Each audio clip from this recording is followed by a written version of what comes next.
छत्तीसगढ़ में कांग्रेस के सृजन अभियान से जुड़ा है, जिस पर बीजेपी ने तंज कसना शुरू कर दिया है। दरअसल आपको बता दें कि जिला अध्यक्षों की नियुक्ति को लेकर चल रहे संगठन सृजन कार्यक्रम पर अब भारतीय जनता पार्टी ने तीखा सियासी तंज कसा।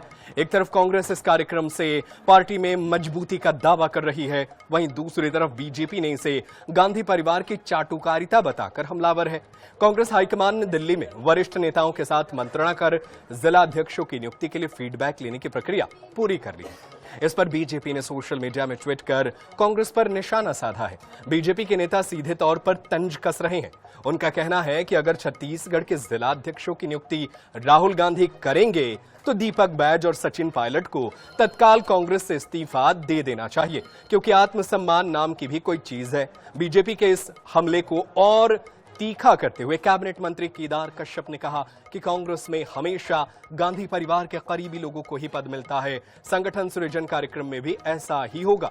उन्होंने कहा कि देखिए, अब वो किसी भी तरीके से करें, मेरिट बेस पे करें, उनका फिजिकल फिटनेस करा ले, दौड़ करा ले, जिस भी तरीके से करा ले, लेकिन अब उनको सफलता नहीं मिलने वाली है।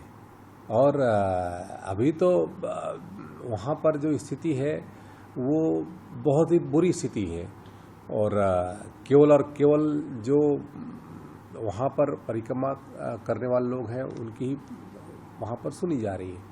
और ऐसी स्थिति में उनके जो केंद्रीय नेतृत्व को है और अपने यहाँ के राज्य के नेतृत्व के ऊपर कोई भरोसा नहीं है, यहाँ के पदाधिकारियों के ऊपर कोई भरोसा नहीं है। और स्थिति इतनी गंभीर हो चुकी है कि अब ऊपर से ही अपने क्या बोलते हैं प्यादे बिठाए जा रहे हैं।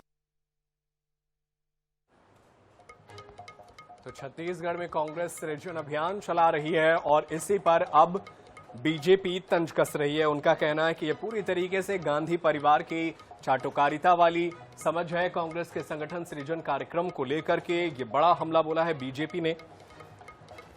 उनका कहना है कि कांग्रेस हाईकमान दिल्ली में वरिष्ठ नेताओं के साथ मंत्रणा कर जिला अध्यक्षों की नियुक्ति के लिए फीडबैक लेने की प्रक्रिया पूरी कर रही है। इस पर बीजेपी ने ट्वीट किया और कहा कि बीजेपी के नेता सीधे तौर पर तंज कस रहे हैं।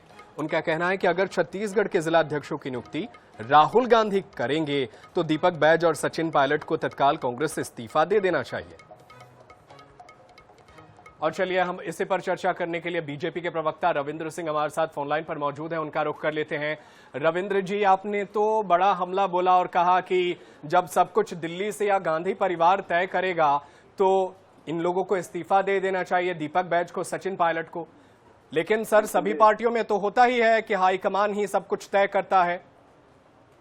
देखिए, कांग्रेस और भारतीय जनता पार्टी में ही मूलभूत अंतर है कि वहां तानाशाही के रूप में थोपा जाता है और यहाँ हमारे सर्वे के माध्यम से और जो जनमत की इच्छा होती है कार्यकर्ताओं के, उसके अनुसार होता है। जब दीपक बैज जी को कुछ करना ही नहीं है, राहुल गांधी को पूरा निर्णय लेना है या 10 जनपद के लोगों को लेना है, तो फिर क्यों बैठे हुए हैं। दूसरी बात, जिला अध्यक्षों की नियुक्ति सीधा वहां से होना है, सेंट्रल से, तो दीपक बैज जी का अधिकार क्या रह गया है, उनका कर्तव्य क्या रह गया है। तो जब उनके वो केवल मूक दर्शक बन के बैठे रहेंगे, ऊपर से जो निर्णय लिया जाएगा, थोपा जाएगा, उसमें वो स्वीकृति देंगे, तो उसके बजाय उनको निष्क्रियता की तरह इस्तीफा दे देना चाहिए। इसमें कौन सी बड़ी बात है। वो अपने अध्यक्षों की नियुक्ति नहीं कर सकेंगे जिला अध्यक्ष की, तो उनके रहने का औचित्य क्या है। प्रदेश उनको चलाना है और अपने क्या कहते हैं जिला अध्यक्षों की नियुक्ति करेंगे, नहीं कर सकते, तो औचित्य क्या। इसलिए उन्हें बेहतर है सम्मानजनक तरीके से इस्तीफा दे देना चाहिए, मुझे ऐसा लगता है। कि यहाँ मुख्यमंत्रियों के भी जो है पर्ची से नाम निकलते हैं, जिला अध्यक्षों की भी पर्ची दिल्ली से आती है, तो वो लोकतांत्रिक व्यवस्था है। जिला अध्यक्षों की नियुक्ति यदि सेंट्रल से होती है तो गलत है। मुख्यमंत्री एक बड़ा वो होता है, उसके लिए यदि वहां से आते हैं तो वहां से सोच समझ कर आया जाता है प्रदेश चलाने के लिए। तो जिला अध्यक्षों की नियुक्ति का मामला है, जिला अध्यक्षों की नियुक्ति का मामला सीधा प्रदेश अध्यक्ष के अधीन होना चाहिए। प्रदेश अध्यक्ष की नियुक्ति का मामला भले सेंट्रल से हो, कोई दिक्कत नहीं है। मुख्यमंत्री और क्या कहते हैं जिला अध्यक्ष की नियुक्ति में बहुत अंतर होता है। चलिए ठीक है, आप बने रहे हमारे साथ कांग्रेस के प्रवक्ता जुड़े हुए हैं, उनका रुख कर लेते हैं। धनंजय सिंह ठाकुर जी हमारे साथ मौजूद है। धनंजय जी, क्या कहेंगे आप? वो कह रहे हैं कि जब सब कुछ 10 जनपद से तय होगा, गांधी परिवार तय करेंगे, तो दीपक बैज क्या करेंगे? देखिए, कांग्रेस पार्टी में जिला अध्यक्ष कौन होगा, कांग्रेस के नेता कार्यकर्ता हमारे वरिष्ठ नेता आदरणीय मल्लिकार्जुन खड़गे जी, राहुल गांधी जी का अनुमोदन से तय होगा और कांग्रेस के संगठन के लोग ही तय करेंगे। तो भारतीय जनता पार्टी को पीड़ा की हो रही है और भारतीय जनता पार्टी अपने गिरेबान में झांके। जिस भाजपा का मंडल अध्यक्ष कौन होगा, जिला अध्यक्ष कौन होगा, प्रदेश अध्यक्ष कौन होगा, राष्ट्रीय अध्यक्ष कौन होगा, ये आरएसएस और मोहन भागवत जी तय करते हैं, जो भारतीय जनता पार्टी के मेंबर नहीं है। अडानी तय करते हैं, वो हमारे संगठन पर सवाल उठा रहे हैं। दूसरी बड़ी बात, भाजपा के नेताओं को तो विष्णु साय जी को सलाह देना चाहिए, विष्णु साय जी को याद दिलाना चाहिए कि वो प्रदेश के मुख्यमंत्री हैं और वो मंत्री किसको बनाना है, किसको निगम मंडल बनाना है तय कर सकते हैं। लेकिन यहाँ की स्थिति है कि विष्णु साय जी को दिल्ली से सब कुछ तय करना पड़ता है और जो भाजपा अपने संगठन में निर्णय नहीं कर पाती है उसके लिए आरएसएस की ओर देखना पड़ता है। वो आरएसएस से भाजपा से बिल्कुल, नियुक्तियां सियासी होती है लेकिन एक दूसरे पर पलटवार भी लगातार जारी होता है। बहुत शुक्रिया धनंजय जी और रविंद्र सिंह जी, आप दोनों का हमारे साथ जुड़ने के लिए।